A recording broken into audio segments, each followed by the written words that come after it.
The U.S. dollar has owned the world for decades, but now, because of U.S. actions, we're shooting ourselves in the foot. The Chinese, the Russians, the Iranians are coming up with competing currencies and competing institutions to compete with the World Bank, to compete with the IMF. I don't like saying this, I'm an American, but America is shooting itself in the foot because it's causing, of necessity, new institutions and new currencies to develop. And in 5 years or 10 years, we're going to look back and say, how did this happen? What happened to the U.S. dollar? It used to be the only currency, but now there are new currencies. What happened to the World Bank? How did that become a competitor? So there are many competitors coming, being forced by American trade action. By 2030, does the U.S. still remain the reserve currency? 2030, Jim? No, yet.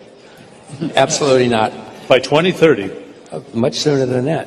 The dollar's going to go higher now because of the turmoil which is coming, but then it's going to get overpriced, and people are going to look around and say, America's the largest debtor nation in the history of the world. It's printing money as fast as it can. We have to have something else. I would go back. You watch what the Russians and the Chinese and the Iranians and the Brazilians and the Indians are doing. They are forming a competing currency right now.